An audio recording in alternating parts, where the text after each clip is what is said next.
Take comfort in the bonds you share. Accept the pain when the time comes to part.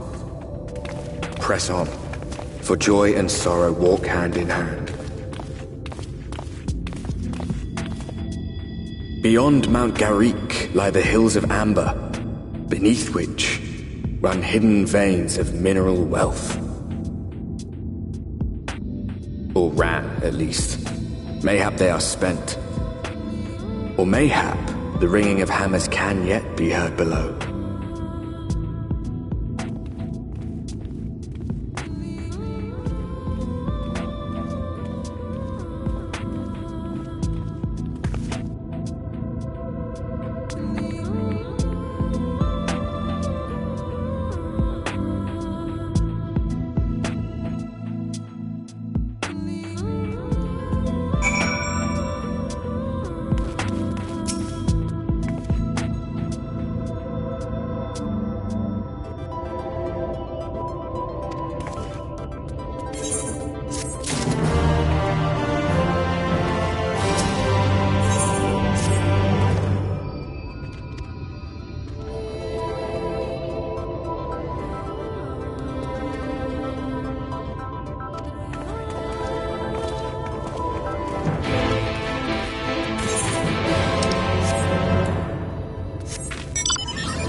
Magnus's wife was a miner, you know.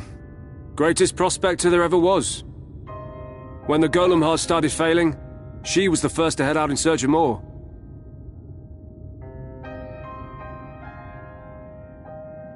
Problem was, most of the veins ran dry ages ago, and finding fresh ones to tap's only gotten harder. But she wasn't one to be deterred. She just kept digging deeper and deeper. And then the mine collapsed.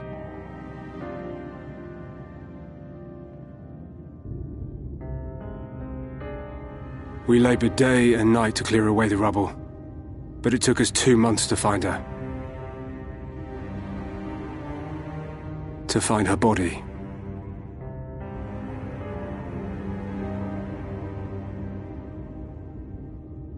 Magnus has never been the same since.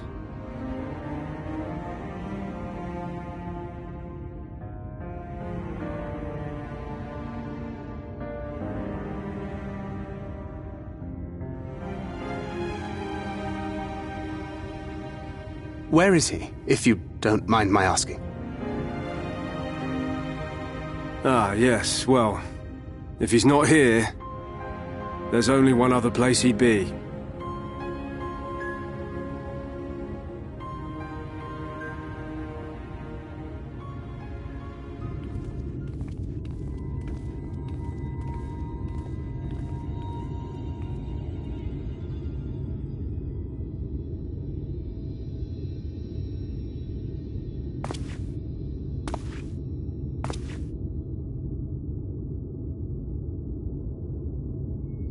What? Oh, you again. How many times must I tell you? The trolley won't run! We'd be better off dismantling the damn thing and selling the parts for scrap. Now, piss off back to wherever you came from. And don't let me catch you around here again.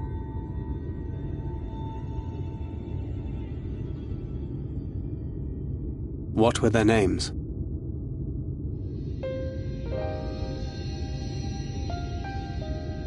My son was named Skuli. My wife, Agna.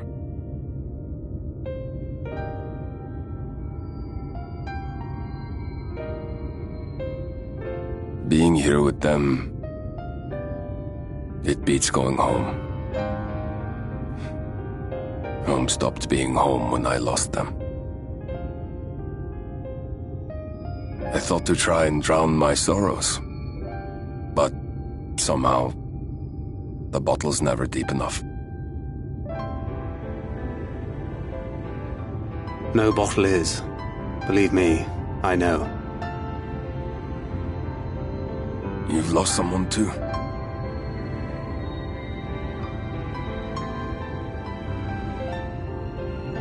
Not like you.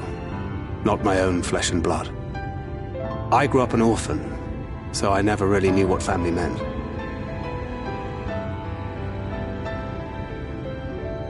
Not until I met a man who offered to take me in and make me his pupil.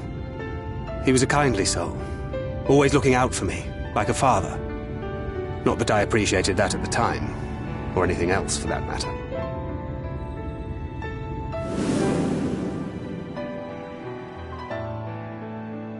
But I finally had a family. And then I robbed a young girl of hers.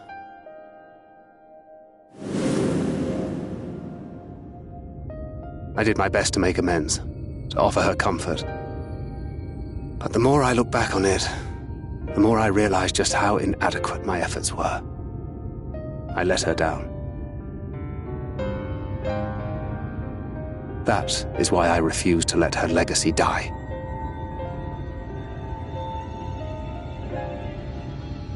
In the end, all we can do is press on, for those we have lost, for those we can yet save. And that requires your Talos. Please, Magnus. You are our only hope of reaching Nabarth Arain.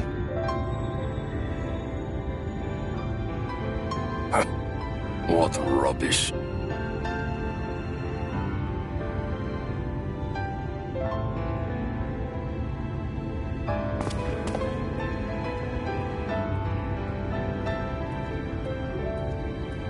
She's not gone. No matter what you say or believe, she's not.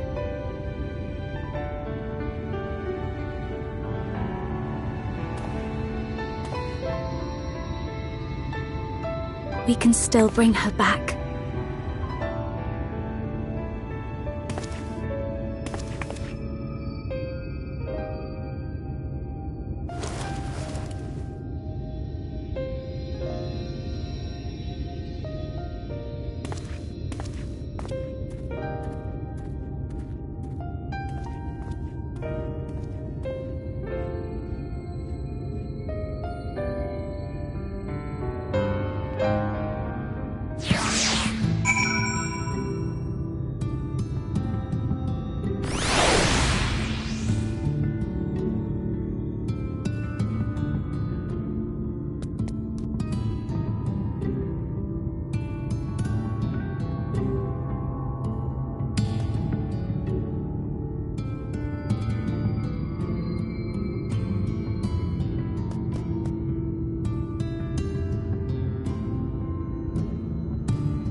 You may not remember this about Arminfilia, but prior to founding the Path of the 12, long before the Scions, she was something of a miner. After her father died, Flamine took her in and taught her the trade. I think they were both seeking to fill the void left by a loved one. Maybe that's why she took to it so readily.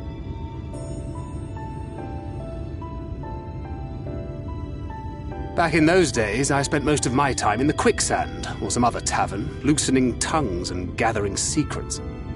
Occasionally, I'd catch a glimpse of her in the street, on her way home after another hard day's work.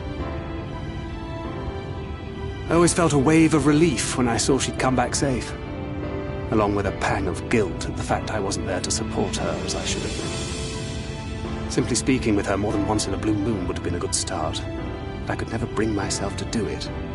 Instead, I threw myself into my work and became every drunkard's best friend.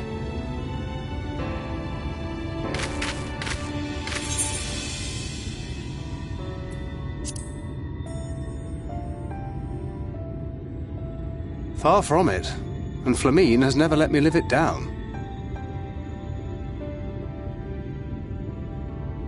But that was a lifetime ago. Here and now I have another chance to do things right, and I will not squander it again. Hey! Come and see what I found! You're not going to believe this!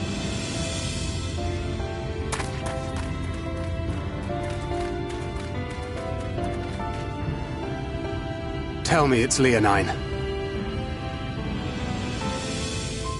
It is at that. You lot were born lucky. It's mostly broken pieces. But look at this.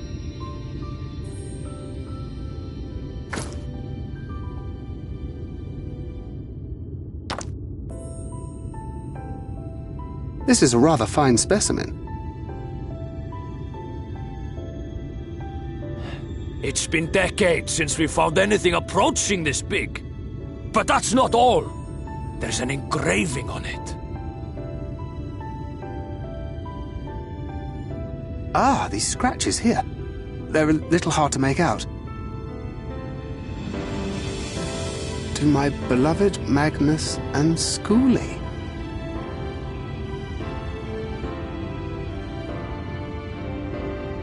Yes! Do you see? It was a gift to Magnus from his wife. She found it. She really found it. She must have spent her final hours carving this message into the stone, in the hope that he might see it one day. Those rock-backed bastards must have made off with it before we could clear a path to her.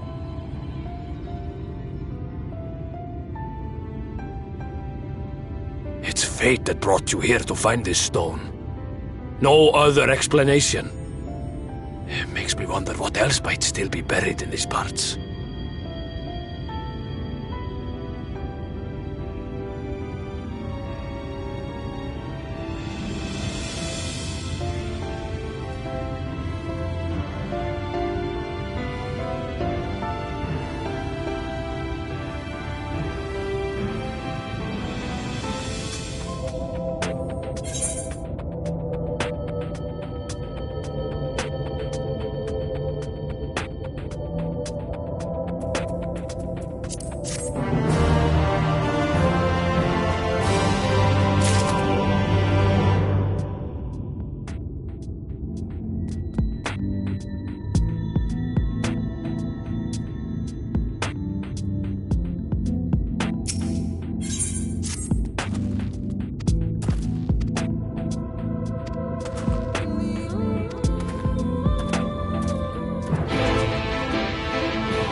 Preparations for the enchantment are complete. When the heart hath been suffused with a sufficient quantity of ether, the golem should be restored to life.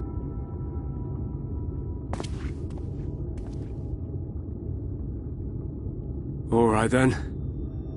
Whenever you're ready.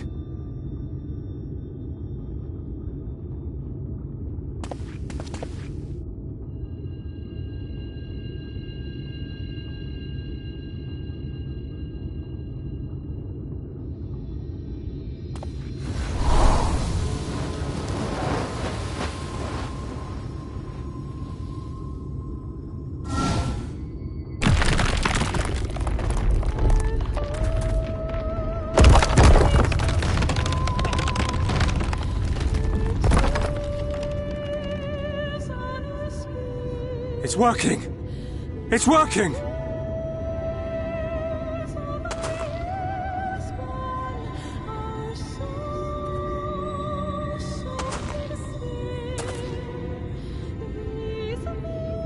Magnus!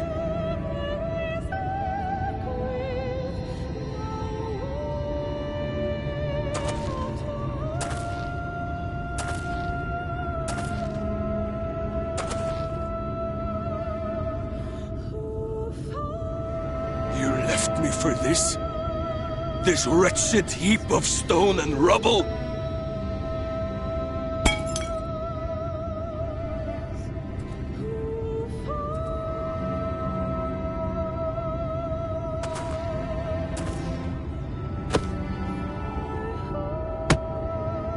This worthless pile of earth? And yet, I can't.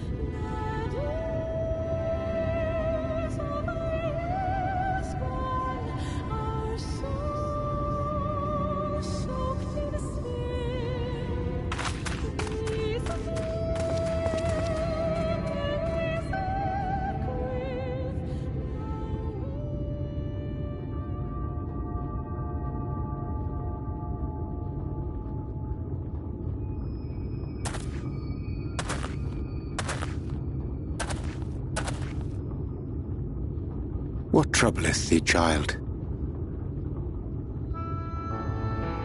I shouldn't be here.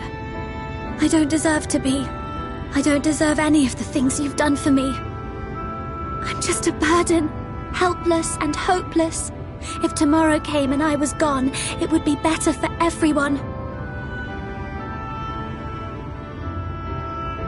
Thancred most of all. He'll never admit it, but I can see it in his eyes. I wish he'd just say it. Just say that he hates me, that he wishes I was dead so that she could return.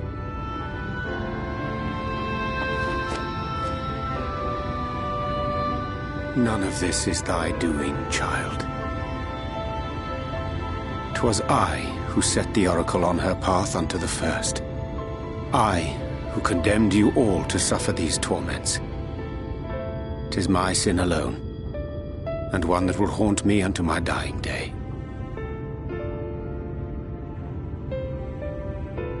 Yet I dare not dwell over long on my many regrets, for the world is a tapestry of fates, interwoven and inseparable. And we who strive to better it cannot choose but make difficult decisions. For naught of worth was ever achieved without sacrifice. And thus must man ever struggle to weigh life against loss.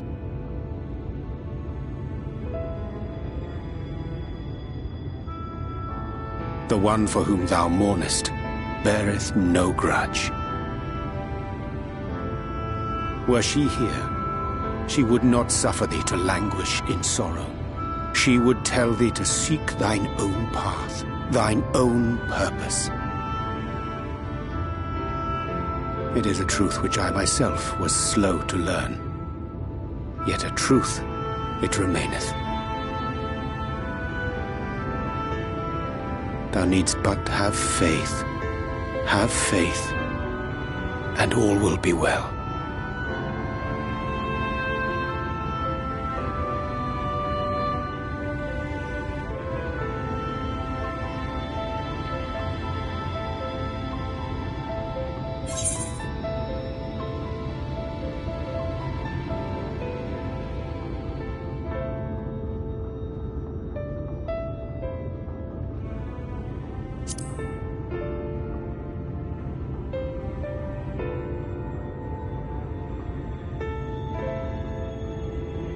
Not today.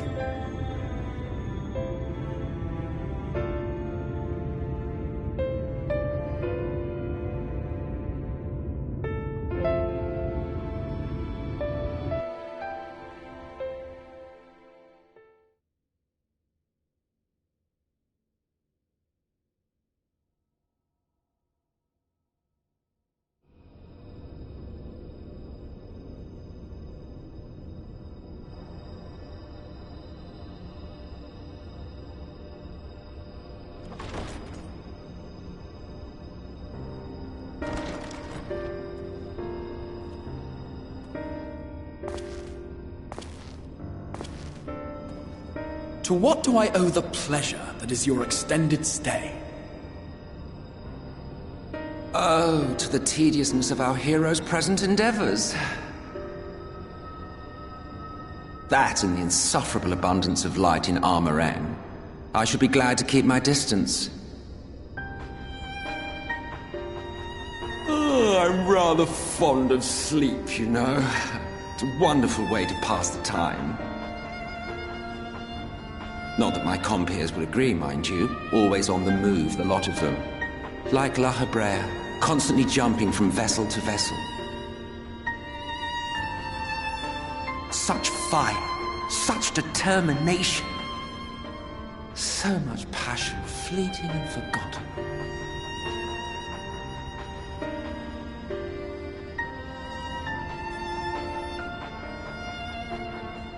Come to think of it, Exarch, I don't believe I've ever seen you retire to your chambers for so much as 40 winks. However do you keep your eyes from closing?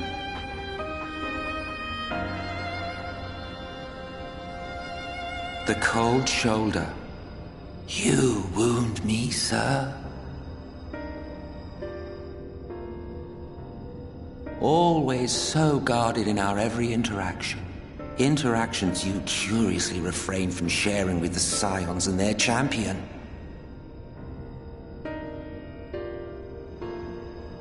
And risk souring your budding relationship? I think not. Much as I dislike you, there are more useful targets for her energies. And I am not in the habit of pointing her at my enemies like a weapon. Is that right? Fond of her, are you? You continue to fascinate me, Exarch. But tell me, who are you?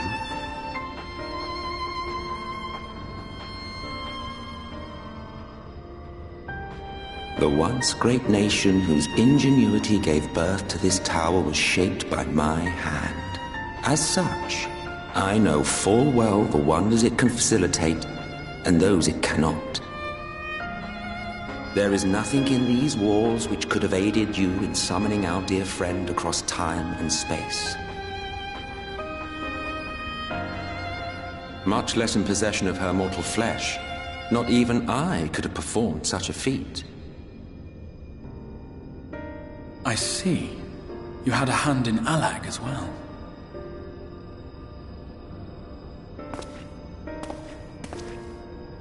You would know what I am? I am the adjudicator of the sacred history with which you dared trifle. I am keeper of this tower's boundless wisdom. The wisdom of ages without age, of everywhere and nowhere. The great work of those who tamed the wings of time and grasped the nature of the rift. 'Tis a boon born of sacrifices yet unmade. The parting gift of brave heroes who will one day give their lives for a brighter future. I will not see their hopes and dreams squandered. The history which led us here will be unwritten. I promise you that.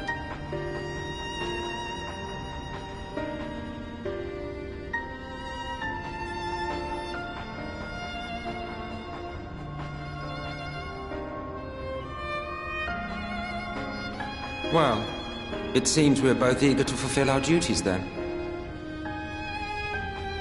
On that much, we are in agreement.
Urianger?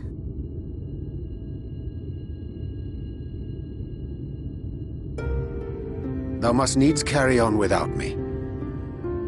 The path to Nabarth Areng lieth open. Whilst thou travellest thither to the south, I would apprise Mistress Alize and the others of our progress. As circumstances permit, I will thereafter rejoin the hunt for the remaining Light Wardens.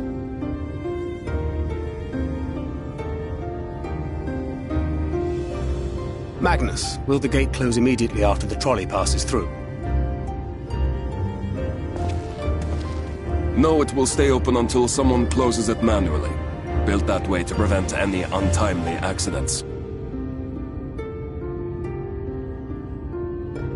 Then you and the others can meet us in Nabarth Areng, after giving the Ilmorans the slip.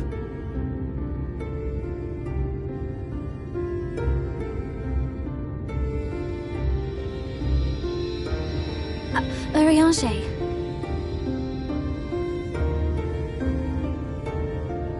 Thank you for everything. Remember, thou needst but have faith. If you've finished with your goodbyes, I suggest you grab hold of something. Be a shame if you took a tumble.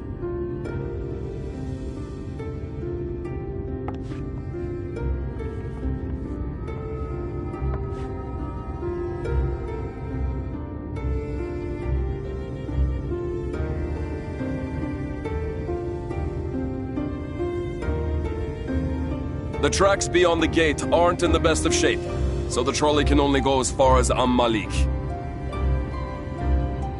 Godspeed!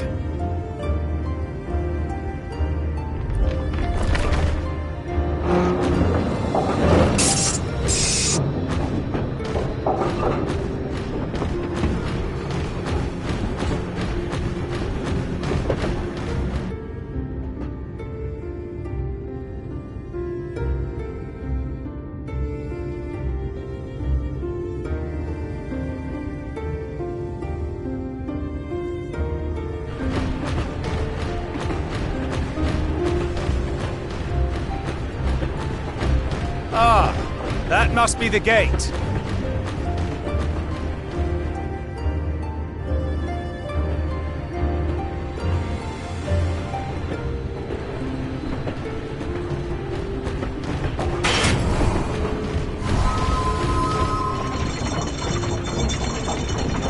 Well, so far so good.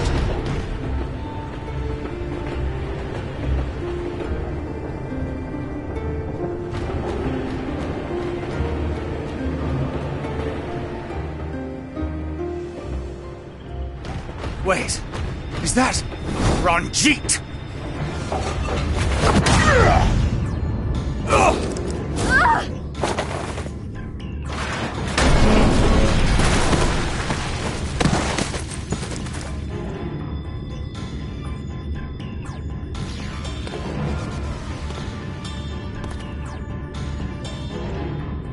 You're a stubborn old swine, aren't you?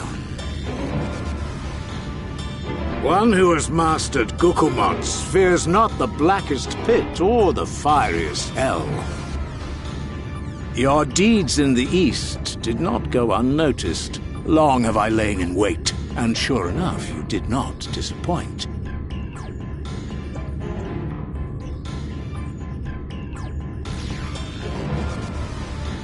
Had you only sworn fealty to Lord Vorthry, you'd have no cause to skulk about like frightened animals.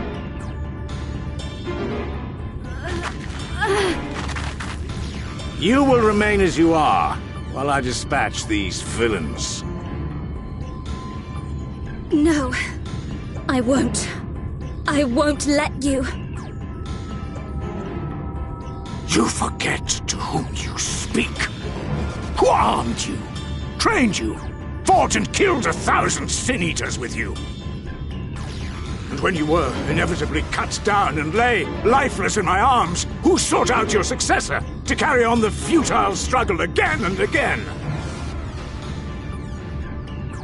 We seek to bring peace to what is left of this shattered land, while these mad fools would only bring further chaos down upon us. Do not be deceived, child. Only by Lord Vorthry's hand will this dying world know a sliver of salvation.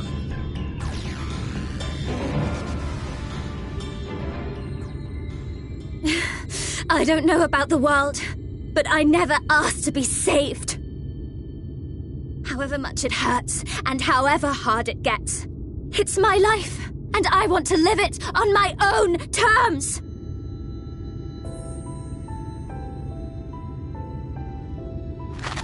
And those mad fools you want me to abandon, the ones I've traveled with, fought with, and may one day die with, they feel the same. So no, I will not be deceived, no matter what you say. I refuse to believe it's all for nothing. They're everything to me. All I have, and all I need. And I would gladly do anything for them. Let us pass, or kill me. I'm not leaving here without them. How dare you! Very well. If you would cast your lot with villains, then you shall share their fate.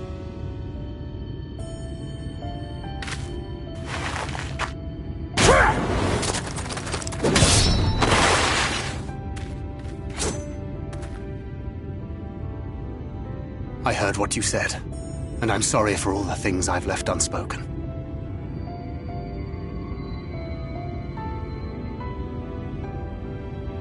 You have to go, now! Tancred, no! Go! Do what you came here to do. I'll not have you waste that newfound resolve on me.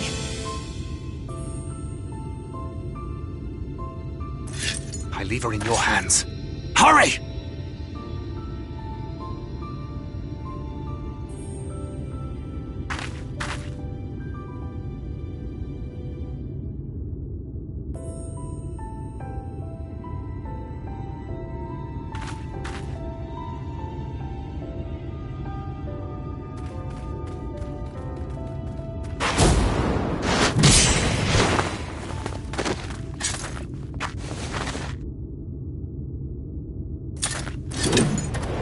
Not another step!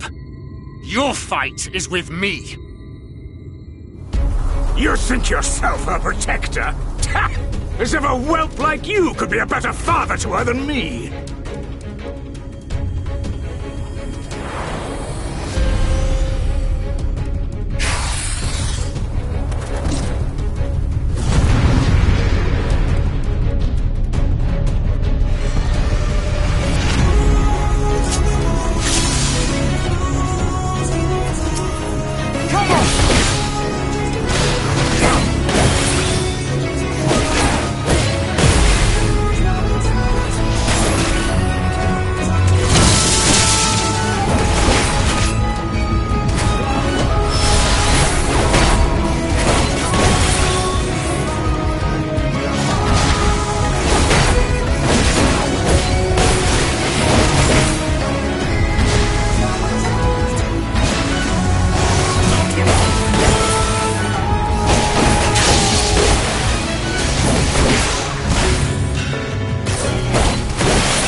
my blood! Answer my call!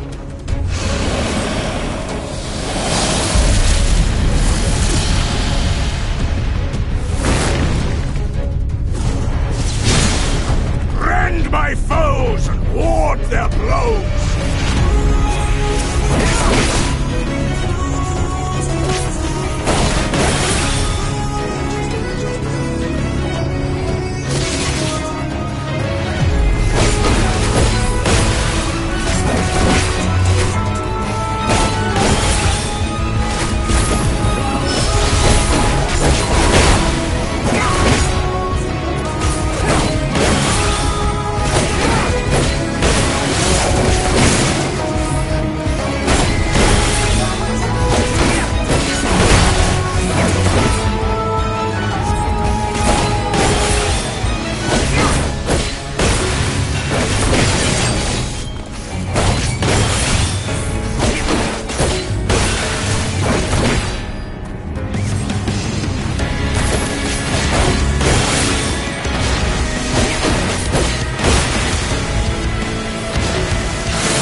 You would have her suffer and die. I would spare her that fate.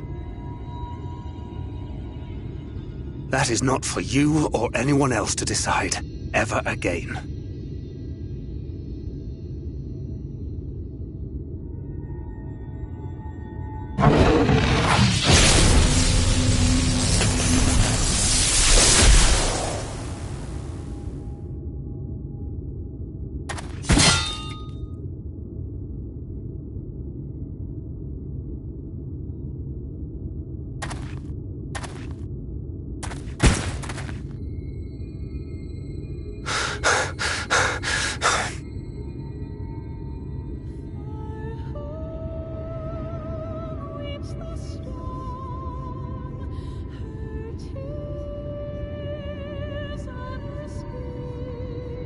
Not a single day goes by that I don't think about all that you have given me.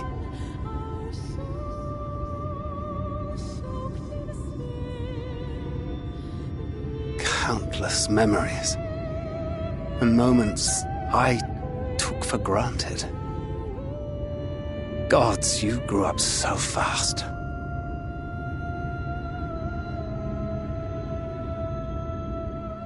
But you had to, didn't you? For those you had lost. For those you could yet save.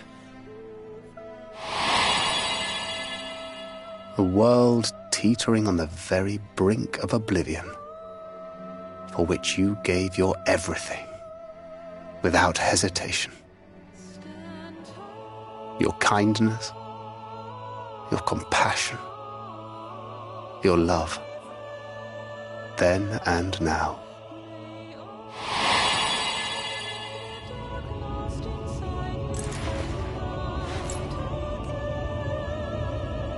One last time, with a little help. I'm so proud to have been a part of your life.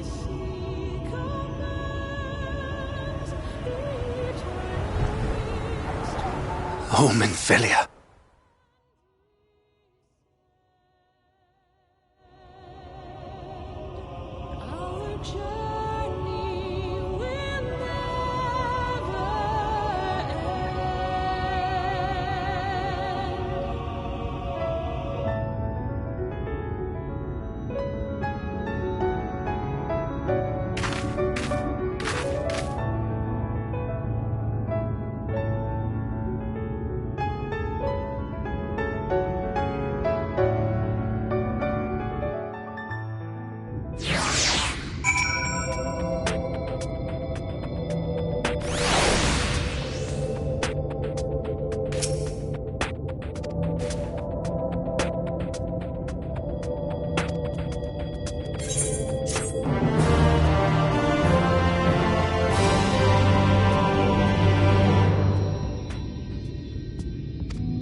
For your lives!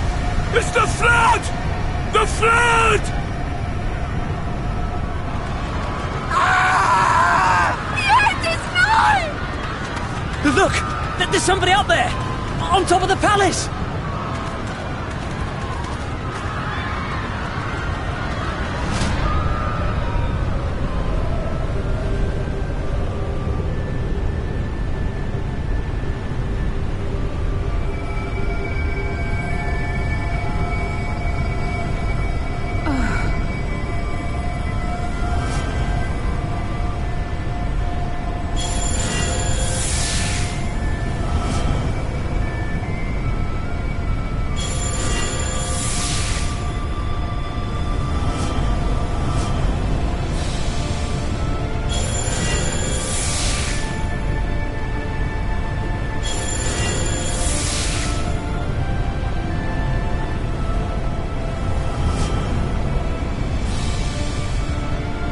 No! Stand back! We shall stay the flood.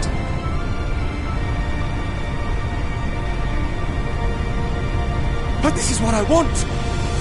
It's my sacrifice to make!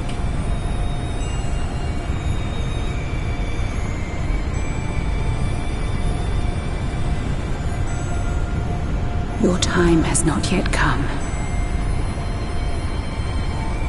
When all hangs in the balance, you must give them hope.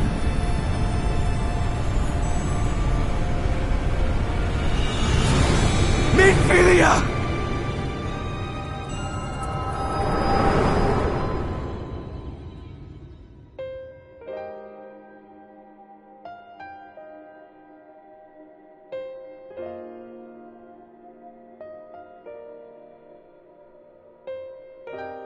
This place.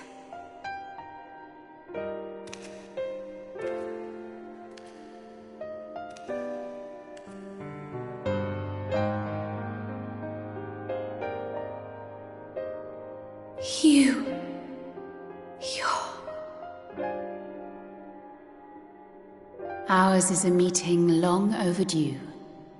Full glad am I that we may finally speak.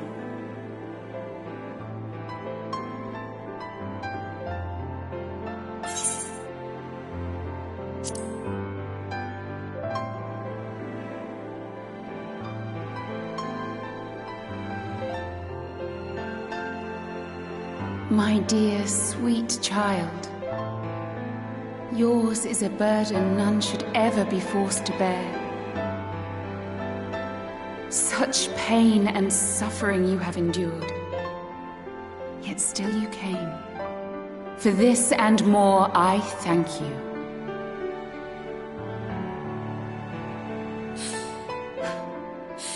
I've lost count of the times I've almost given up. If people hadn't helped me every step of the way, I never would have made it.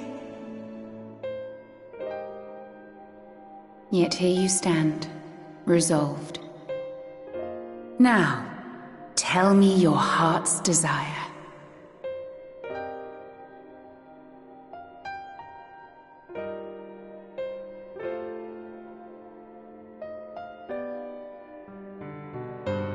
To defeat the Sin Eaters, and bring this world back from the brink. The remaining Wardens have hidden themselves from us. But with the power of the Oracle, I thought we might be able to find them. Indeed you could. Their radiance would be unmistakable. But know, my child, that the power you seek will come at a price. We stand now at the crossroads. A decision must be made.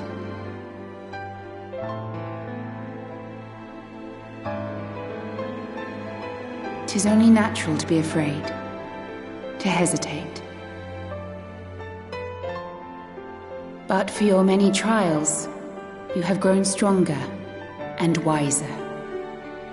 And with the love and support of those you hold dear, you have grown to love yourself.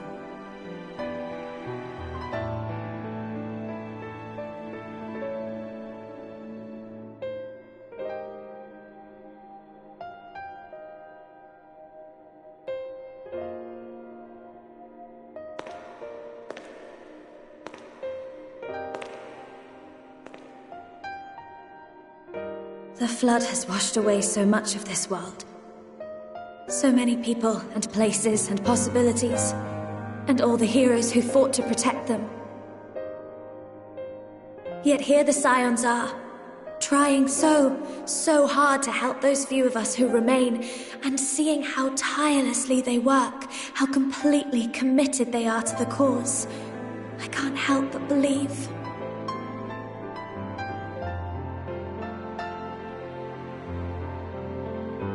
I want to do more than just watch and cheer. I want to make a difference. I want to help them like they helped me, and maybe even inspire others to do the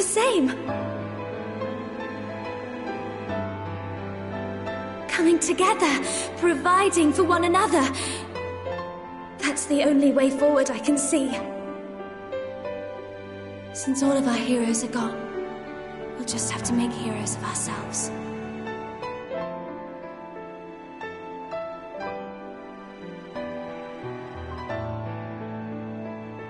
"'Tis a beautiful, wonderful dream.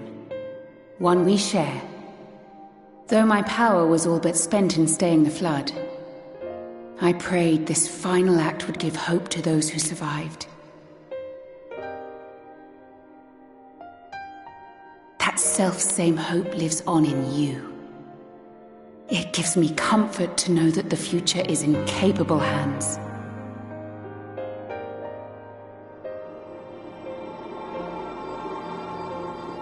If ever you should falter, remember this. No one, however powerful, is immune to the whisperings of doubt and despair. Do not give in to them, but do not deny them either. Look instead to the light within, that you may continue to serve as a beacon to others. Thank you, Minfilia, for believing in us, for believing in me.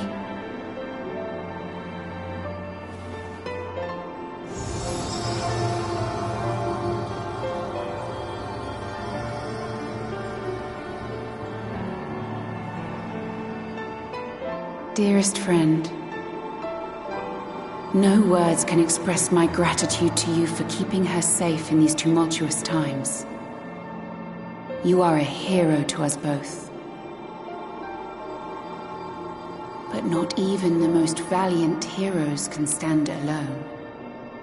Only together may you change the fate of two worlds.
Ah, there you are. We were worried.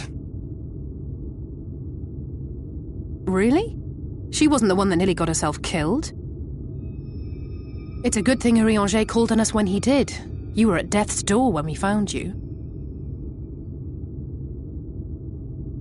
But thanks to your timely ministrations, I was not obliged to walk through it.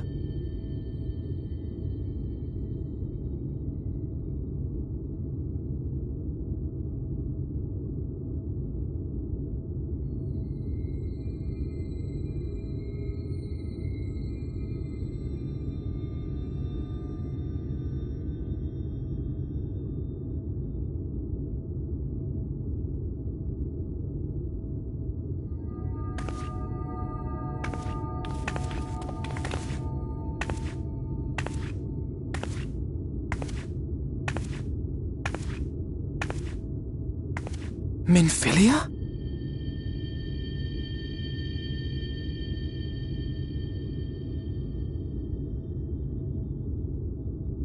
You saw her.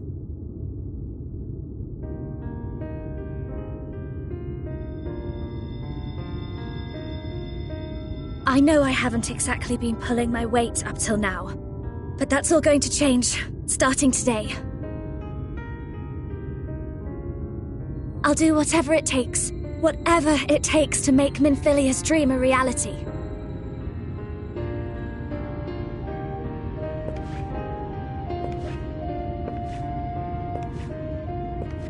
I can track the Light Wardens now, maybe even help you fight them.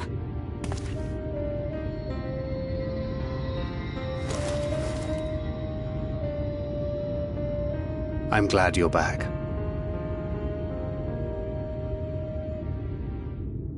You don't have to say that, you know.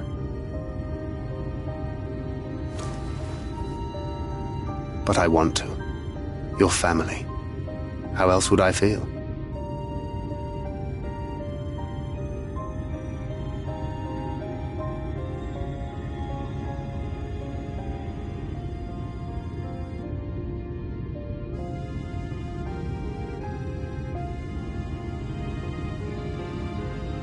She will need a name.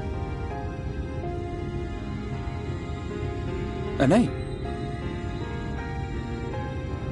A name of her own. I would not have her walk in the shadow of another any longer. And I think it a fitting tribute to our departed friend, too. At the mention of Minfilia, I would remember the woman who preserved our fellowship when all seemed lost.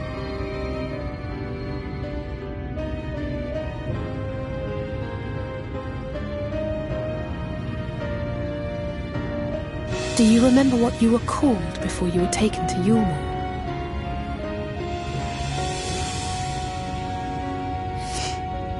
I'm sorry, I don't. I couldn't have been very old when it happened. Then we must think of a new name. Suggestions?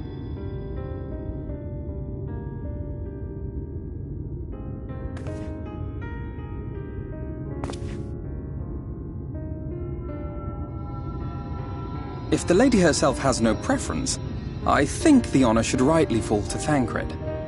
After all they have been through together, he's practically a father to her. Well spotted! I'm so glad you're here to explain these things. And what exactly is that supposed to mean? Oh, nothing.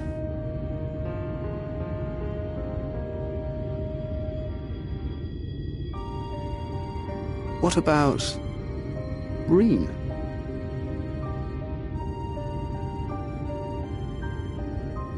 Ah, blessing in Fae.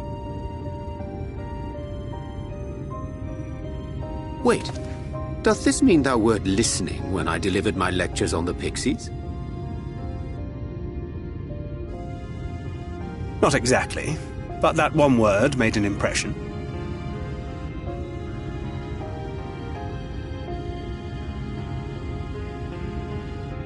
Of course, if it's not to your liking, I can think of something else.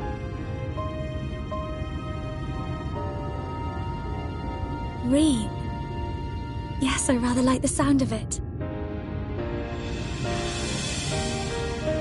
Thank you.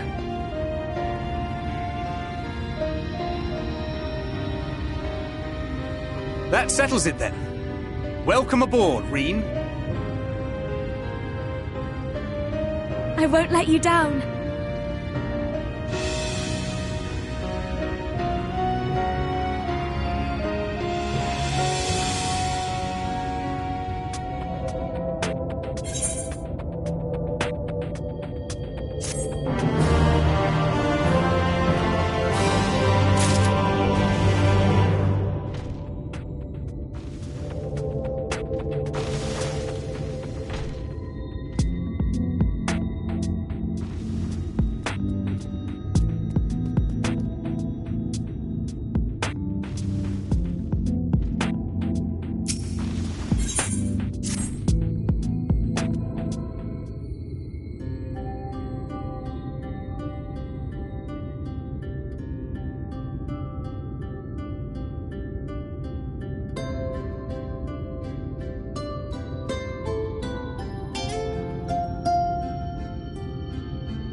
Don't get me wrong, I'm glad those travelers made it all the way to Nabatha Reng.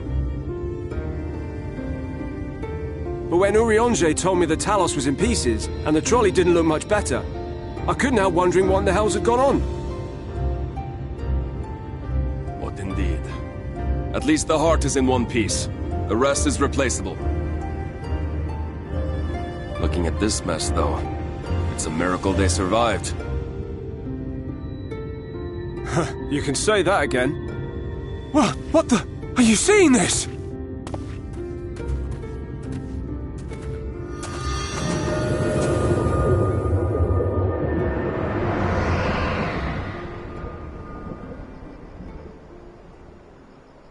The sky. It...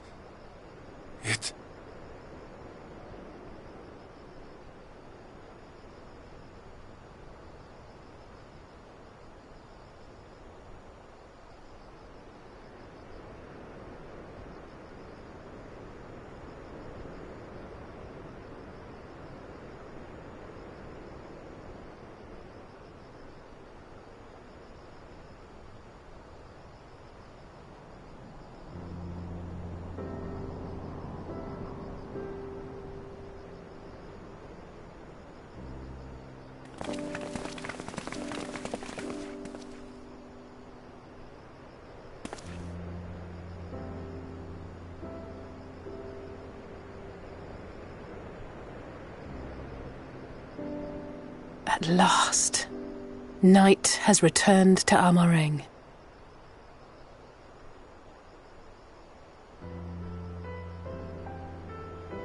We'll save this broken world yet, Tesleen. You see if we don't.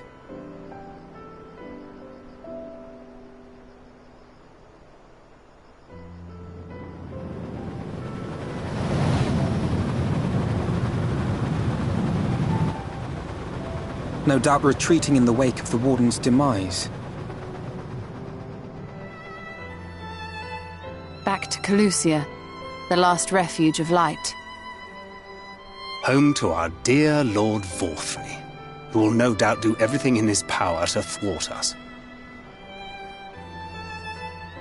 As well he should, for defeat there would spell the end for both him and his heavenly host.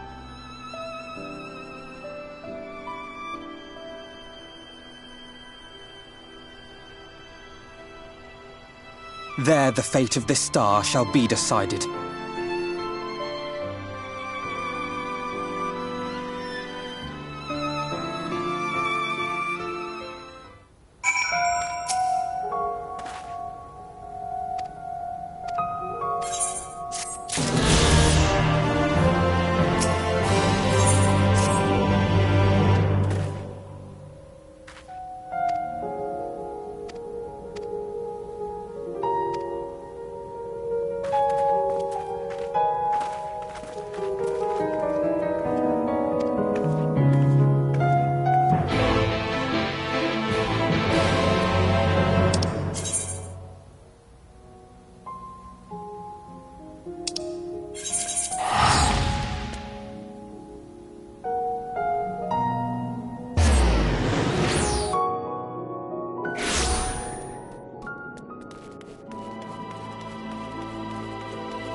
And sometimes the dead would rather not be disturbed. But enough about me. What of Armorang?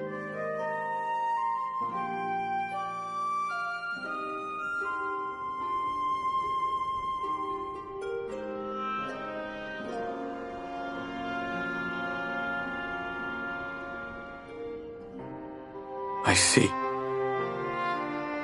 Minfilia's gone, then. Which means the reason I must suffer this purgatory shall forever remain a mystery.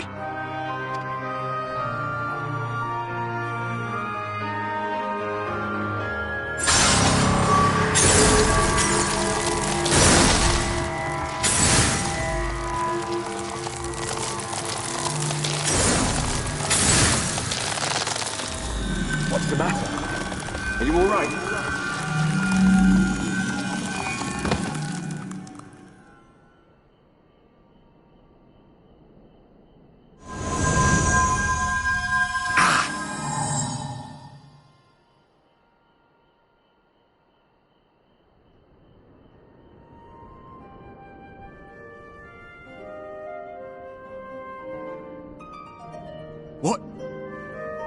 What just happened?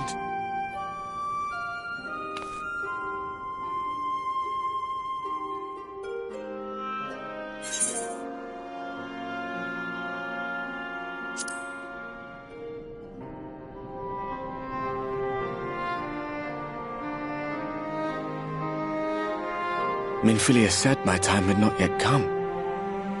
That I still had a role to play. Not even the most valiant heroes can stand alone. No, it couldn't be. There's only one hero in this room, and it is not me. I'm just a shadow, cursed to wander.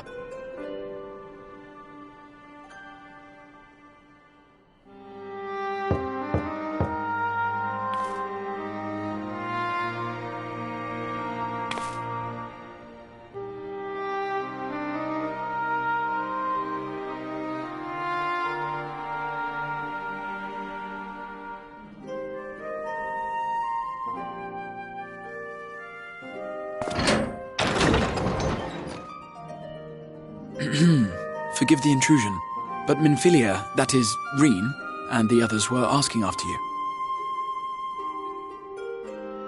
Is everything all right?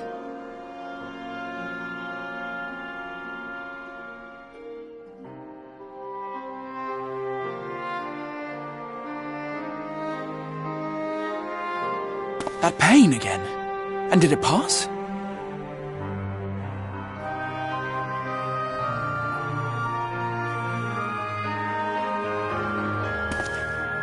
Thank goodness for that. I would not wish to see you suffer.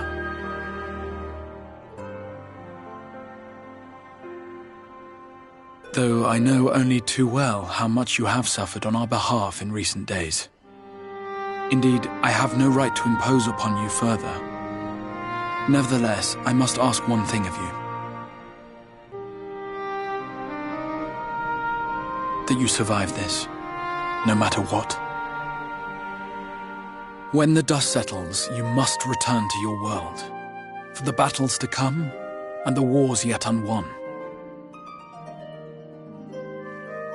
The final Light Warden is all that stands between us and victory. There is still much we must do to prepare, but for now, I will see if there is aught that may remedy the strange affliction which plagues you.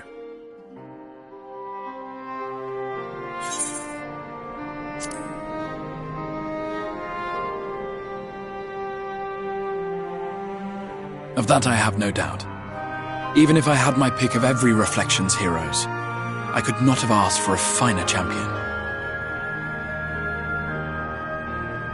I'll not keep you from your rest any longer. Take as much time as you like.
There you are. May I assume you've had your fill of rest?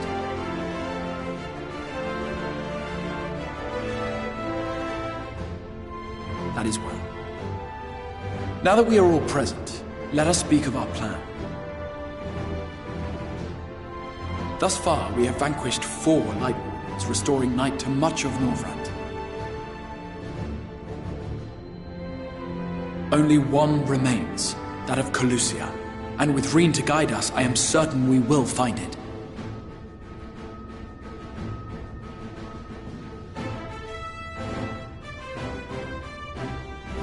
We're so close now. If we can just take care of this one last warden, we'll rob the Sin Eaters of their final foothold and drive them out of Norvrand once and for all. It will be a new beginning for the First, a chance for the people to rebuild their world. In short, a prize worth fighting for. And in thus delivering the First from destruction, so too shall we unsow the seeds of the 8th umbral calamity.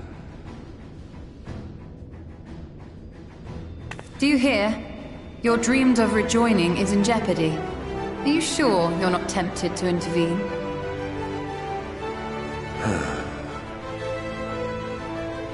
You labor under the misapprehension that vanquishing the Sin Eaters is tantamount to saving the world. It is not. In truth, you only delay the inevitable, lengthening your fleeting lives by the smallest of margins.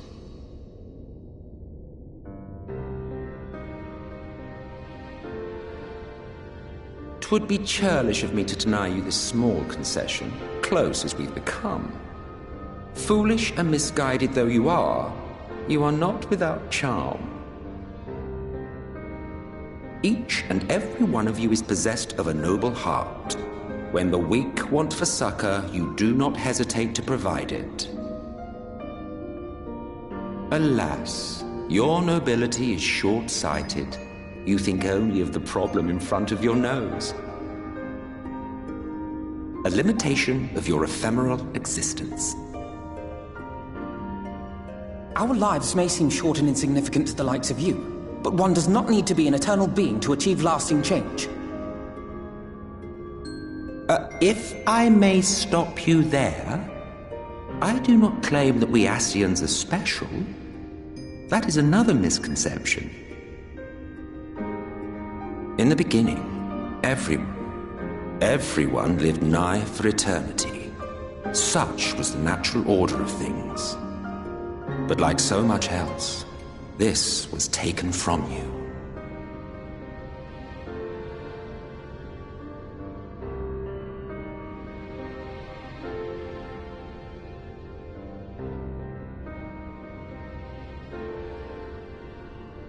You won't object if I borrow your plaything?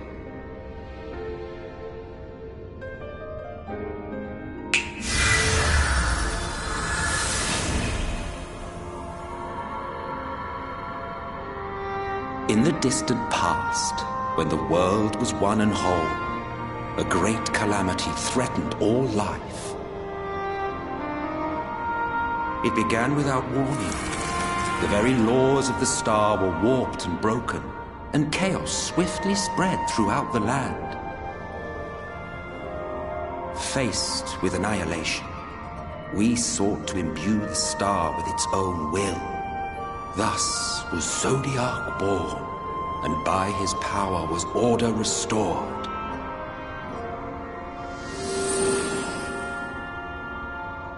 Ere long, however, thankless fools began to fear that Zodiac's might was too great, and so they conjured another to keep him in check. Your own dear Hydaelyn.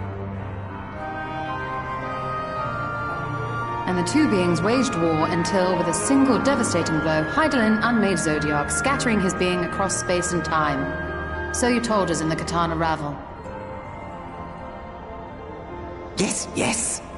And there began our woes, with Hydaelyn's blow and all that it wrought. As a counterbalance to Zodiac, Hydaelyn was created with the power to enervate her foe. This singular ability strikes not at such banal things as flesh, but everything that defines the target, diluting its existence. For example, were she to strike you,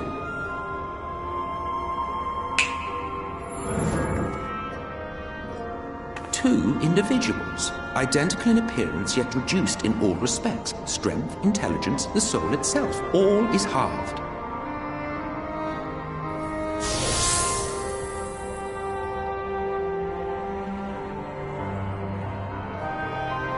Do you see?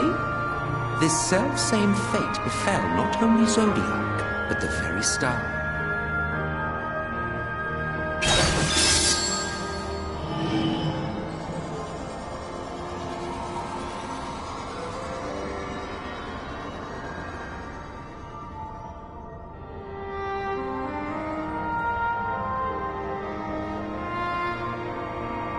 Only 3 were fortunate enough to escape the Sundering, me being one of them.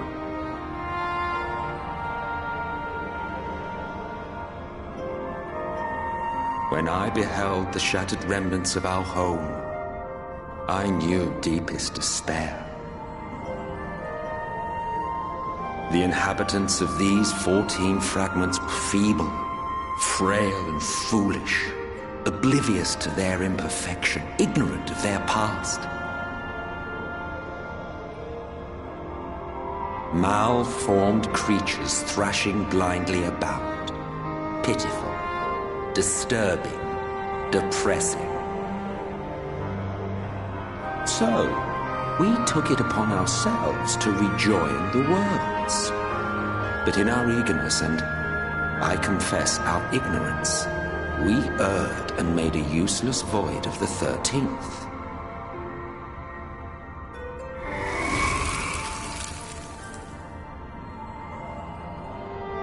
It was only afterwards that we discovered a connection twixt source and shard, a flow of energy that maintains elemental balance. And thus did we arrive at our time-honored modus operandi.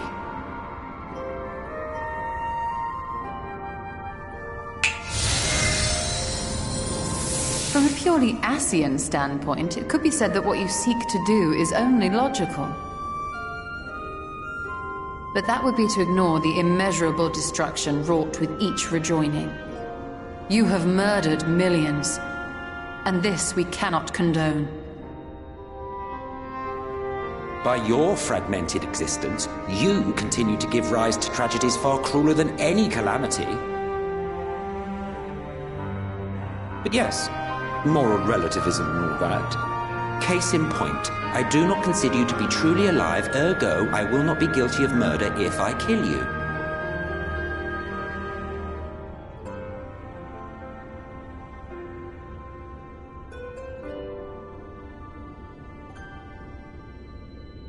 Oh, don't look at me like that. You, for whom I have only the highest expectations.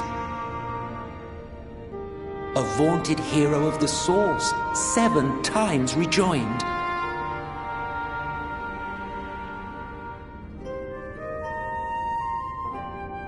Long have I awaited one who might brave a path of lesser tragedy. A resilient soul able to endure the necessary pain. I dare to hope that my wait is over.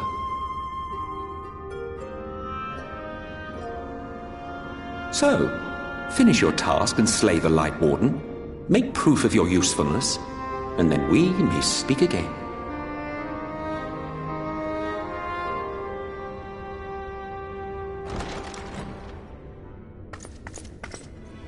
Forgive me, my lord, but this could not wait.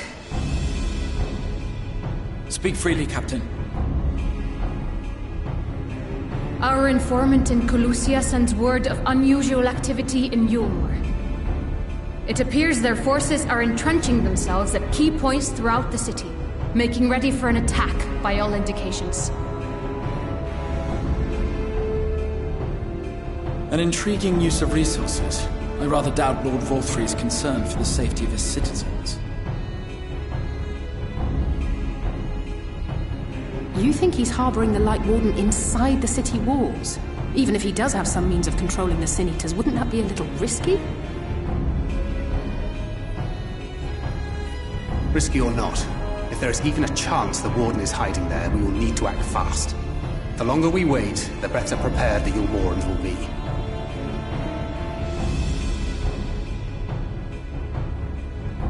Agreed. See to your preparations then and make for Calusia. God's willing, this hunt will be the last. Let us see it through to the end.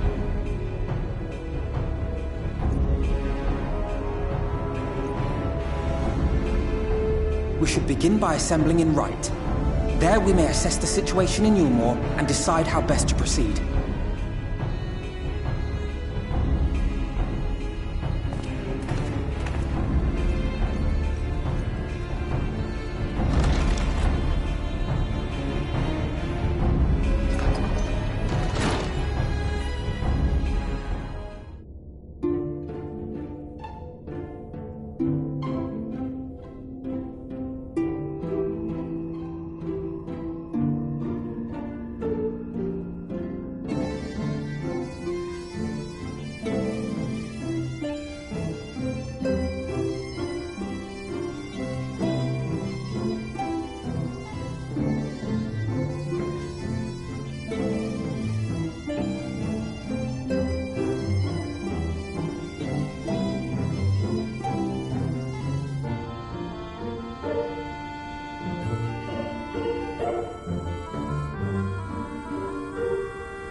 strange. Passing strange. By their behavior, we may safely assume that they are under Vorthri's mind control. Yet the extent of the effect seemeth to vary dramatically between subjects. It is far too pronounced to be attributed simply to the vagaries of innate magical resistance.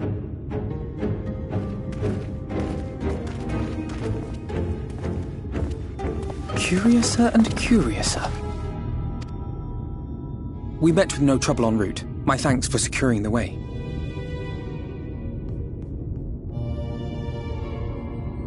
But given the state of the townsfolk, I see we were never in any danger of being recognized. What can you tell us from here?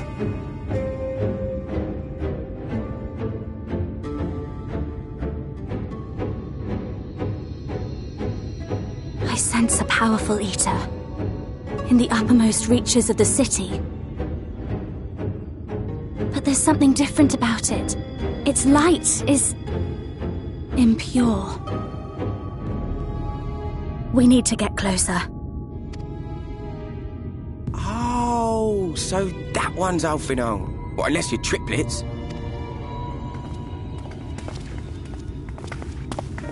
Kaishia, what are you doing here? While I was scouting the area, I noticed a suspicious figure skulking about. So I accosted him, only to have him call me Alphino. I thought it best to bring him along. You see, that informant who's been feeding secrets to the Crystarium, it's me. See, after you saved my life in Yulmore, I thought about going somewhere far away, but I couldn't just leave, not without paying you back. So I decided to stay here, keep an eye on things, and whenever I spotted something strange, I shared it with your friends.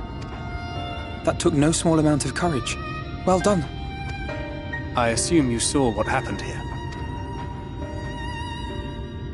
Right, so an airship flew in a bit ago, and not long after, Vorthri starts ranting and raving.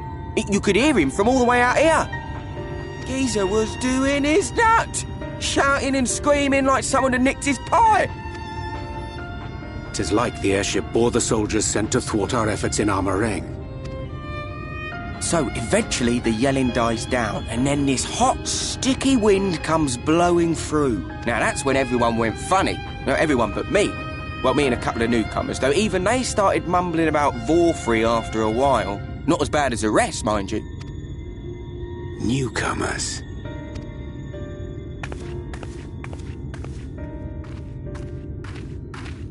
There's something I need Reen to see.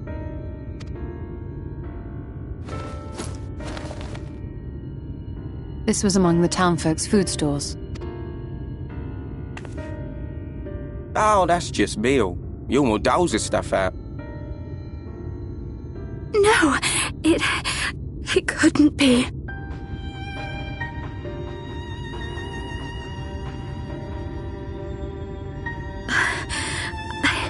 I know what it is. It's Sin Eater. Meal is made out of Sin Eater.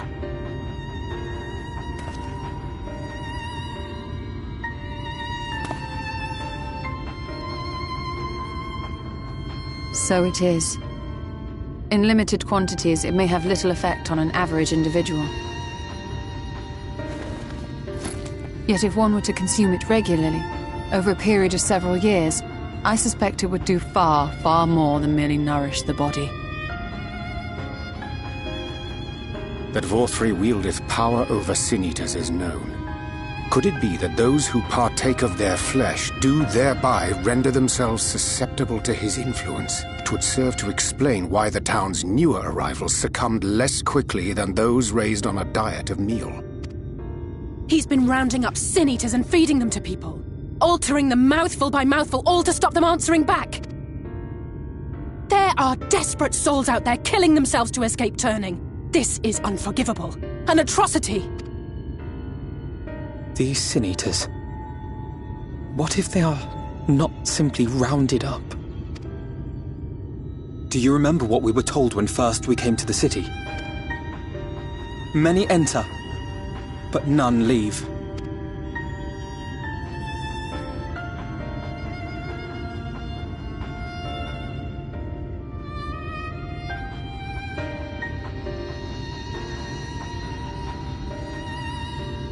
Let us put an end to it. To this paradise built upon the bones of the poor. Volthra's deeds are beyond justification. Beyond forgiveness. Evil. It's highly probable that the Light Warden is waiting for us somewhere in there.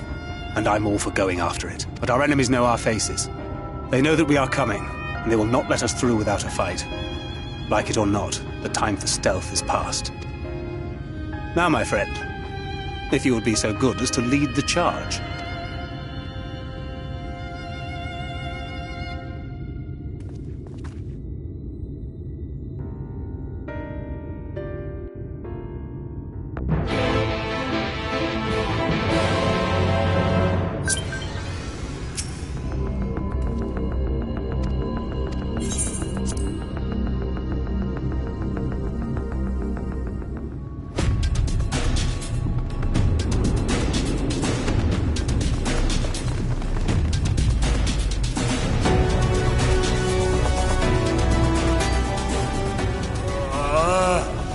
I can feel it.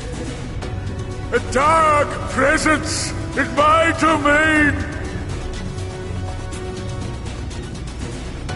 Ah! It's them!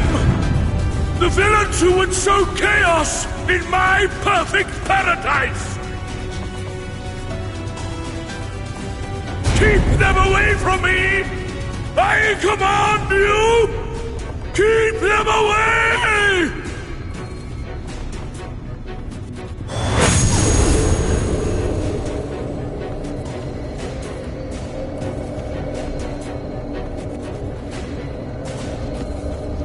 Long live Lord 4-3.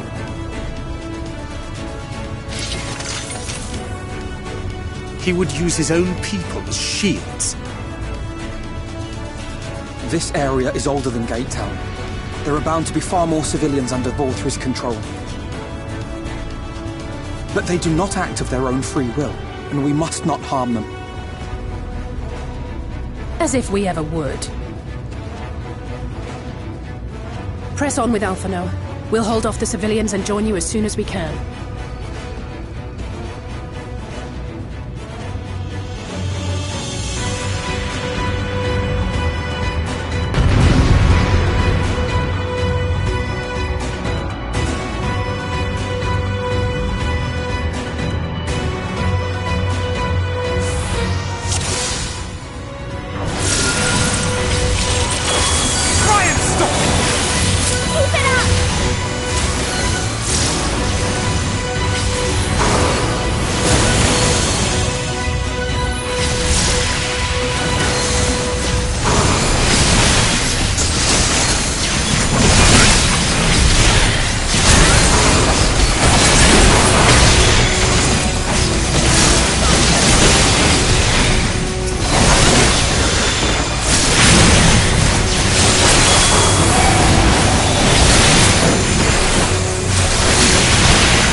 I'll break your funny bones!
You will find my master in his chamber.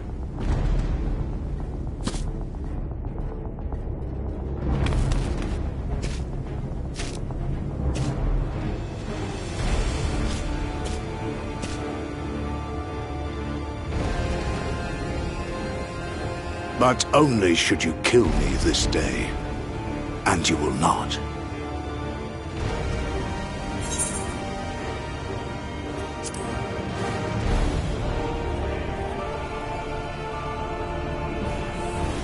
You may think me under his spell, but I uphold Lord Vorthry's ideals of my own volition.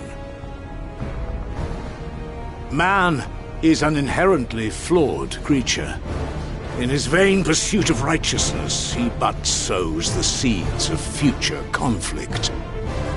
Thus, have I chosen to place my hopes upon he who has transcended men, upon he who is unbound by the vagaries of conscience. But enough talk. I am a soldier, and you are my enemy. Come, let us settle this once and for all.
Lord Vorthri! Your reign of tyranny is at an end! For too long you have preyed upon the desperation of the poor. Now you will answer for the suffering you have caused!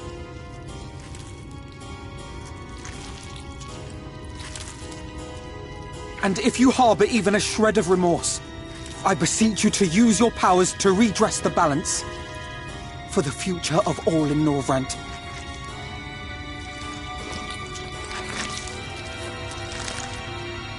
No, it can't be. This is wrong. It's wrong.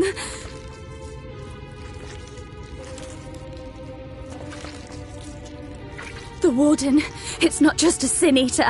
It's a man.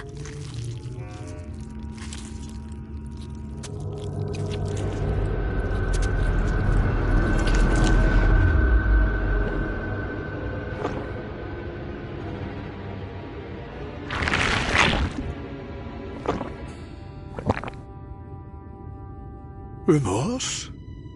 For the future of all? What nonsense is this? There is no justice but mine. No future but mine. No will but mine. It is preordained.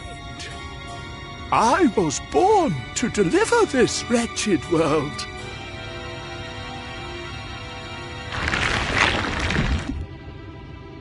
Me? Unseated? No.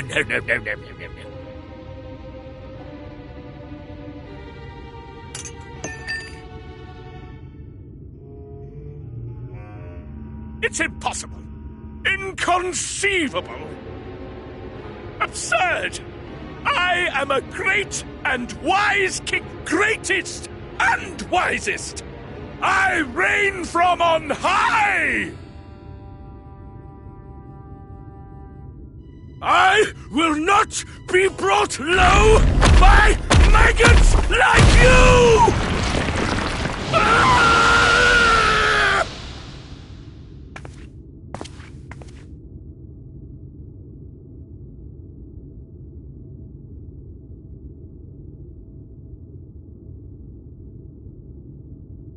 Oh, yes, of course. I can begin again. Rebuild my paradise. Once I finish my dinner.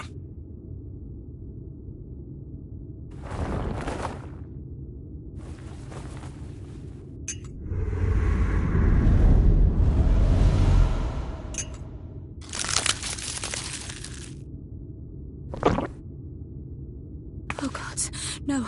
Stop him! Thancred, stop him!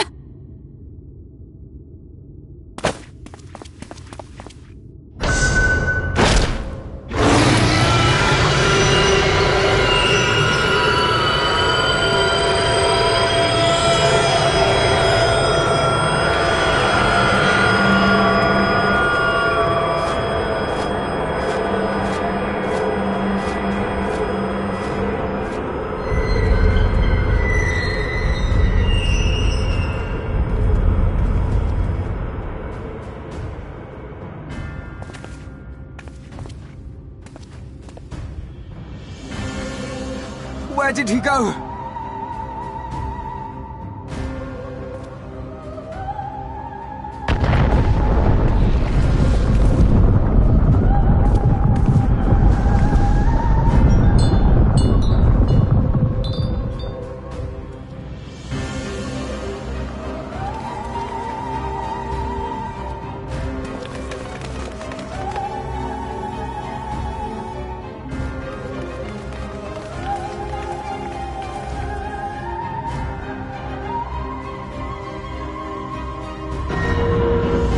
In the heavens?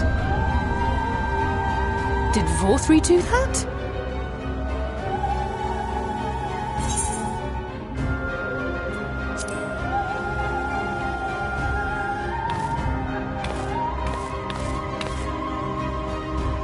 Wait!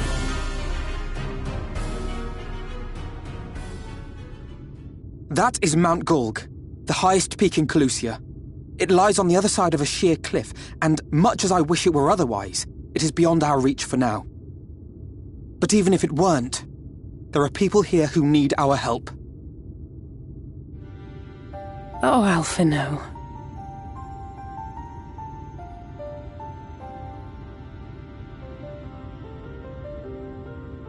Please. Even if it's only to tend to their wounds.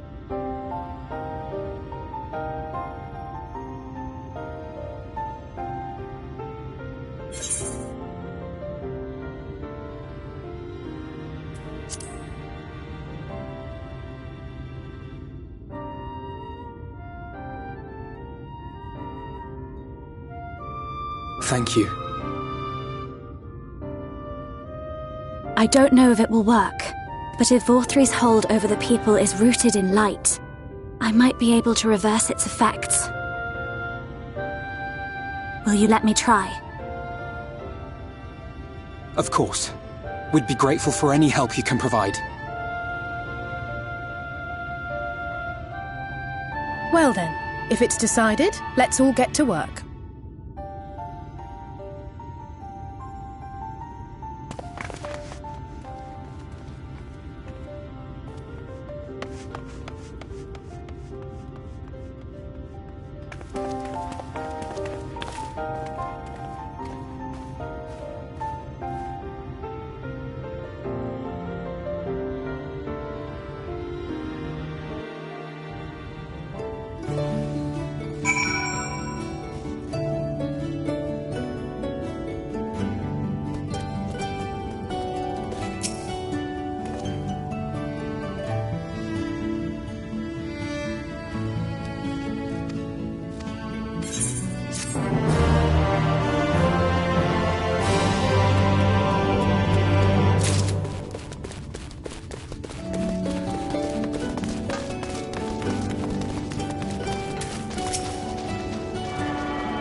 You're going to be all right.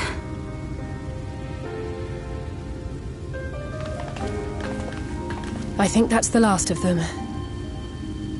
We've done all we can for the wounded. As for the rest...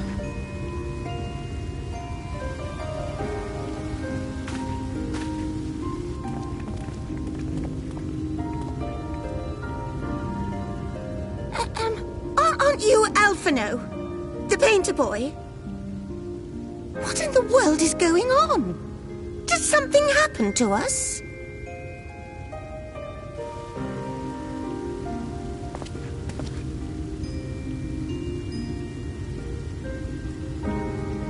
Let me handle this.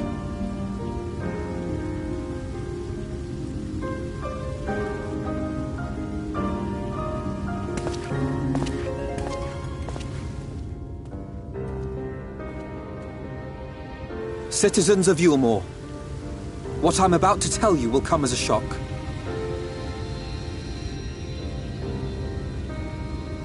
Indeed, you may be loath to believe it, but if you trust the evidence of your senses, it is my hope that you will listen and accept the truth, unpalatable though it may be. Vorthri is a sin-eater. Everything he offered, everything he promised, was a lie.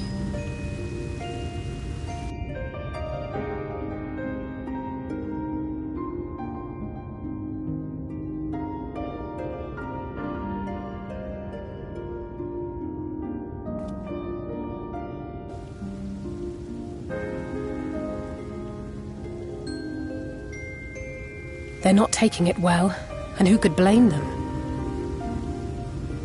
Are you saying we were Vorthri's puppets all this time? When you attacked us, you were not yourselves. That much is true. But your conduct prior to that moment was your own. Vorthri's unnatural charisma does not absolve you of all responsibility. Of your own free will, you came to the city and gave yourselves over to its pleasures. And in the course of this, if you mistreated those less fortunate than you, then that too was of your own free will.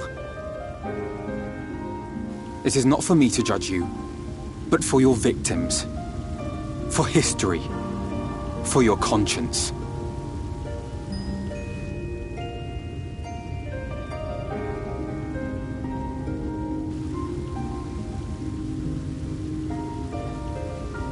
You have dreamed a twisted dream, but now you are awake. You may yet share this world of ours. Join with us and each other, that we might begin anew. We've lost so many already. We dare not lose any more.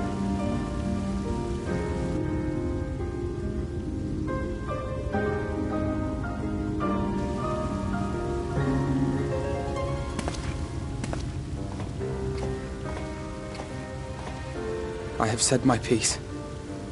My thanks for giving me the chance.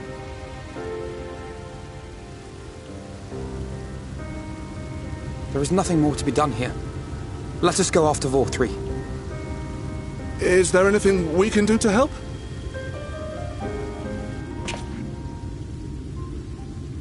You risked your lives to bring us to our senses, and I, for one, hope to repay that debt. Begin anew, as you said.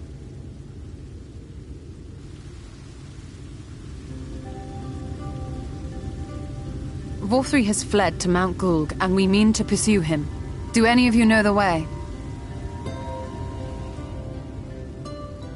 The only way to Mount Gulg is over the Bright Cliff. Have you an airship? We will contemplate flight only as a last resort. Were we to come under attack whilst airborne, we would have little hope of defending ourselves. If at all possible, we would prefer to travel by land. Is there a way?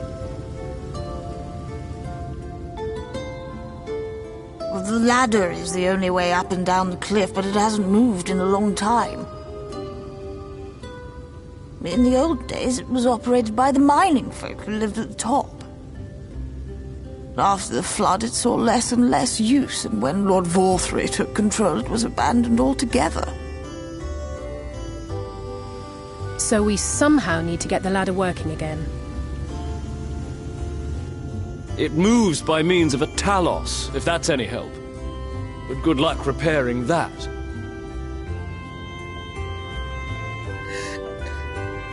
Talos? Did someone say Talos? You know all about them, don't you, dearest? If anyone can get this lift moving, it's you. Well, perhaps. But see here. Oh, yes. If you want the golem restored, you may leave it to my husband. For he happens to be the heir to Daedalus Stoneworks, foremost makers of Talos, whose contracts include the renowned mining venture of Armoreng. It's been years and years since I had anything to do with it. I can't just pick up a hammer and set to work.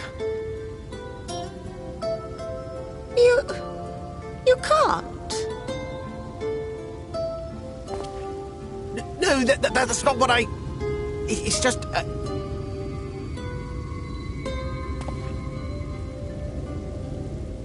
All right, I will take a look at the Talos. But beyond that, I make no promises. Those with strong backs, come with me. I'll need help dragging the damn thing out of the storehouse.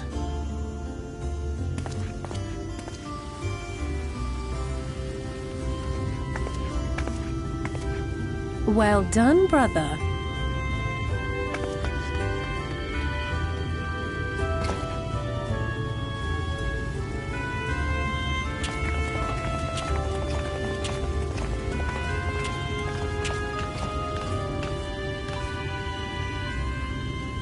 Come, my friend. We have work to do.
Would you look at that? The citizens of Yulmore engaging in what can only be described as manual labor. Who would have thought it possible?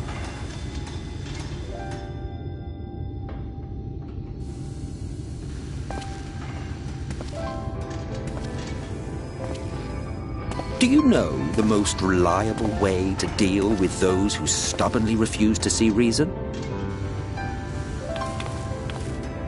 You conquer them, crush them under heel. Such was the trusted method of Alec, and one still favored by Garlemald. But conquest is the easy part. The true challenge begins once the dust has settled, quenching the glowing embers of animosity and maintaining a semblance of peace. This requires the conqueror to treat the conquered with dignity, and the conquered to let bygones be bygones, a difficult feat to achieve. But you have achieved just that, to my considerable surprise. It's a compliment. Take it.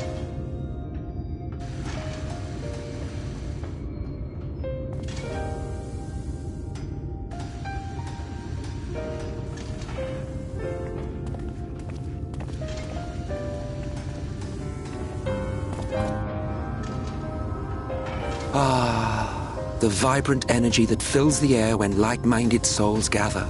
To think back on that time before time, fair brings a tear to the eye.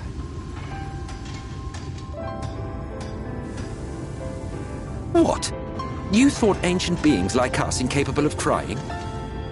Well, rest assured that if your heart can be broken, then so can mine.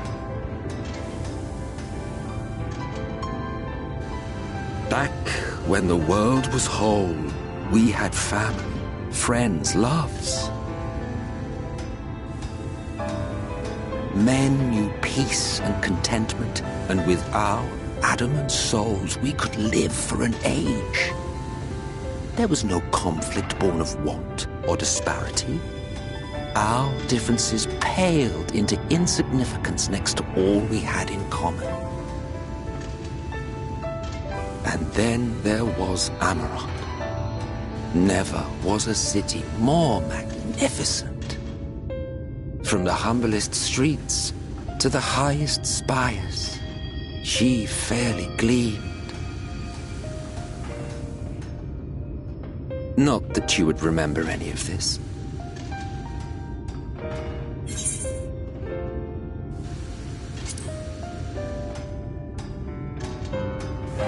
Never mind. The point is, the world of old was a far better place than what we have now. I believe you would like it, having witnessed the things you have.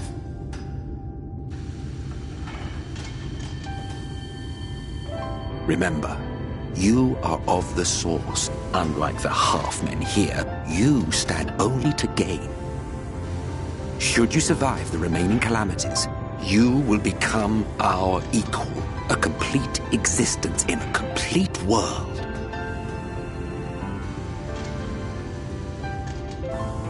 But such talk is a pleasure for later. Back to work, hero.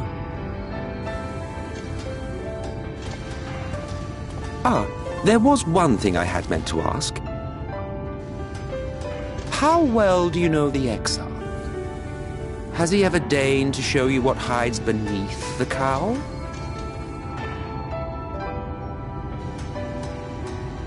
What? Never? Even to you? How very interesting. I shall enjoy working out what it means. Until next time.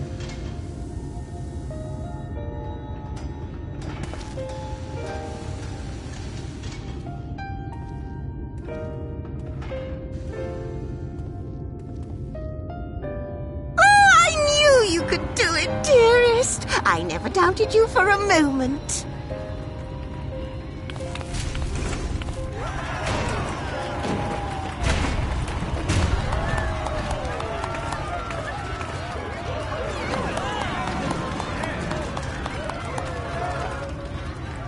It's alive. I don't know if you remember, but when we first met in this world, I was all but spent. I never thought to wonder why until now.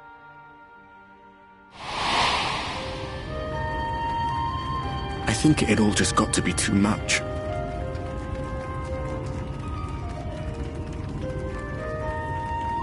The guilt of causing the flood, knowing everyone hated me. But the worst thing was the solitude. Time wears you down, aye. Solitude eats away at you. It was this close to finishing me off. But as bad as it got, and as empty as I felt, I can't even begin to imagine what it must be like for Emmett's self. All of which is a long way of saying, don't make a choice that leaves you alone. Nothing is worth that. Especially not eternity.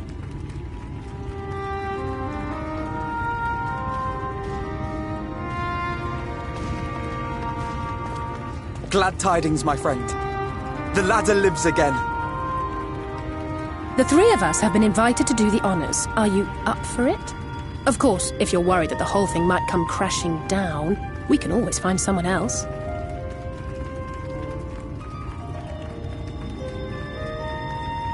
That's the spirit. Come on, then.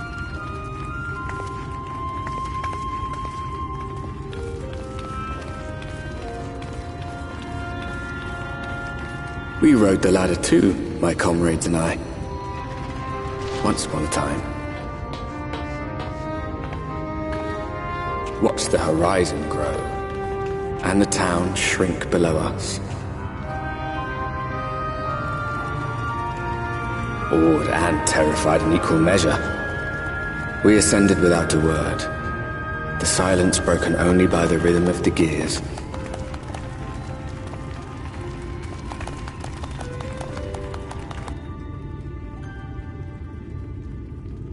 No one but me remembers that day.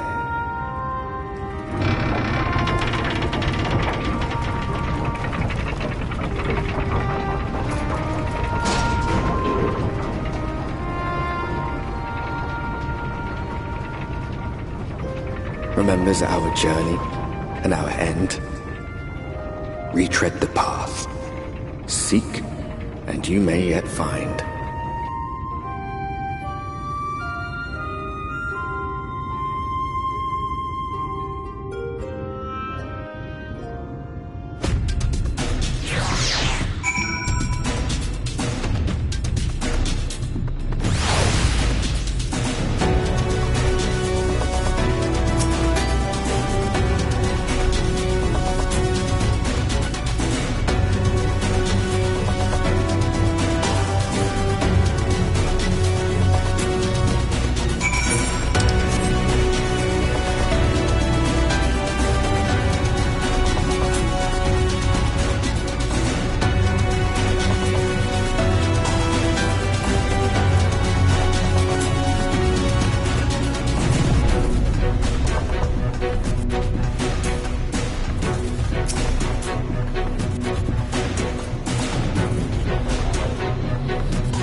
You're a sight for sore eyes.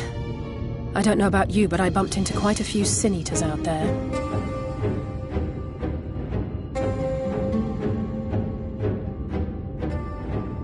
You too, then.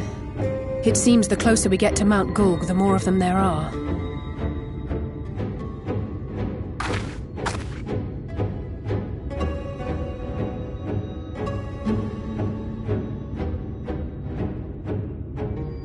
Looks a lot bigger from here, doesn't it? If I were Vorthri, the first thing I'd do is surround myself with as many sin eaters as I could lay my hands on. And judging by the number we've already faced, his lordship is of the same mind. This is going to be a tough climb. But first things first. We need to determine if climbing is even an option. The more I look, the less likely it seems. Y'shtola is right to be worried. But flying may be our only choice after all.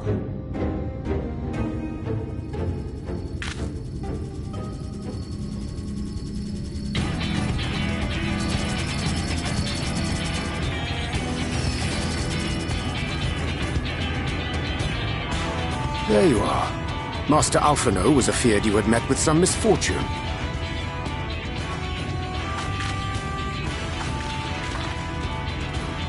Urianger. And you too, Exarch. What brings you here? I wish to observe the final struggle with my own eyes.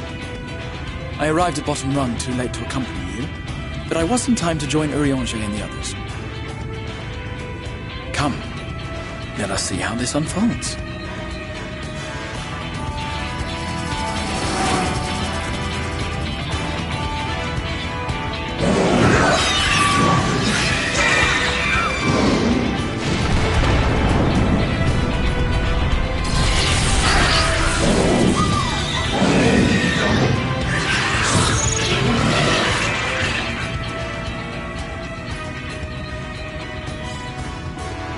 It seems flying is off the table. If we have learned that much, then the Machina have served their purpose. Ah, so that's what they were for. Wasteful, but effective. It would seem our foe will not be reached by land or air. We must needs withdraw to consider another course. Master Alphino waiteth for us atop Rung. Thither should we make our way.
In short, there's no path, and the sky is thick with Vorthri's winged devils.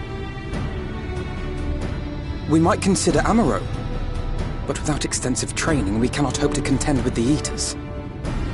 Yulmor's airship fleet, meanwhile, consists solely of transport vessels ill-suited for battle. And without the expertise of one such as Cid, we are in no position to attempt a refit.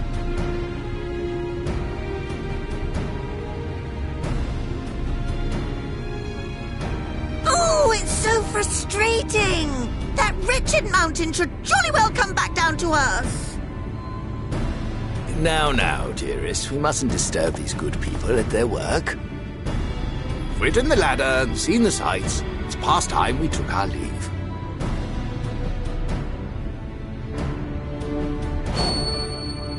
The lady may well have the right of it.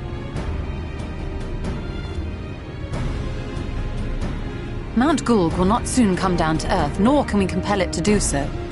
But if the mountain will not come to the land, mayhap the land may be made to come to the mountain. In the form of a Talos large enough to reach out and take the volcano in its grasp. To build such a golem would be an onerous undertaking indeed, yet the principle seemeth sound in itself. Balderdash! No one has ever made one even half that size. Leaving aside the small matter of logistics, which, by the way, would be no small matter, the design would be unimaginably complex. Though, I suppose, if its only function is to cling to the ruddy mountain, perhaps it needn't be. Solid base, firmly rooted to the ground, sacrifice mobility to simplify the construction, reducing materials required.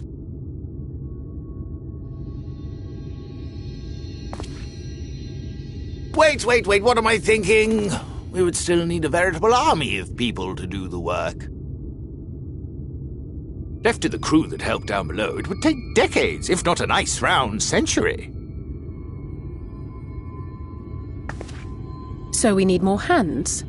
And what sort of things would these hands be required to do? Well, let's see. First, we need people to procure the stone for the chassis. The rock found near the mountain would suit our purposes well enough. It would be a simple task to quarry the stuff, but given the stupendous quantity required, we'd need all the help we can get.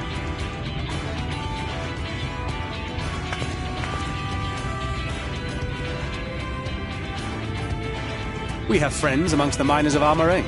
I will go and petition their aid. While you do that, I'll make for Mordsuk. I'm sure I'll be able to drum up some support. Then I shall return to Calusia. From fishers to carpenters, Yulmor is home to all manner of talented folk. I dare say their skills will avail us. Is there anything else you need?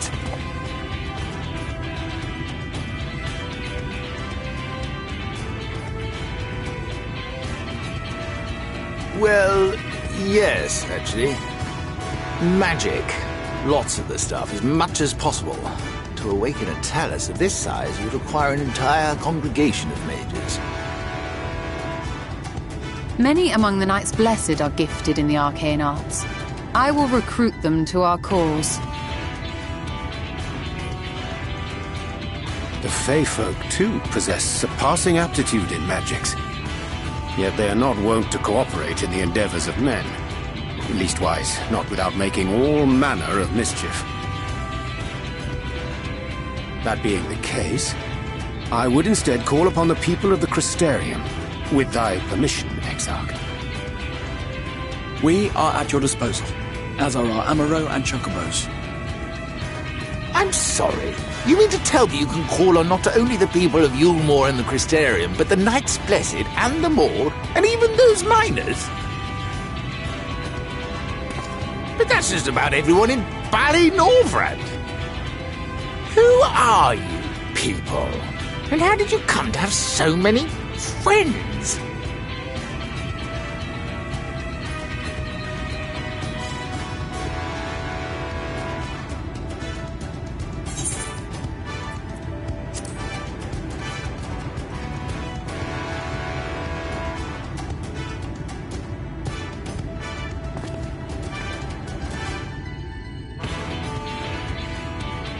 dearest, have you forgotten already?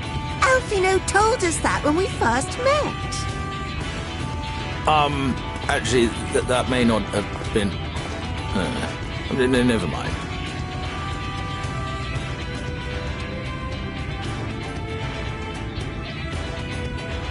So, as you can see, you will not want for bodies. I trust you will have your design ready in good time for their arrival.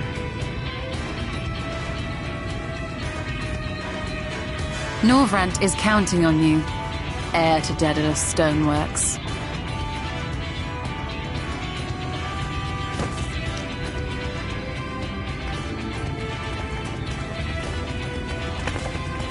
We'll be back as soon as we can, and we'll bring the whole world with us.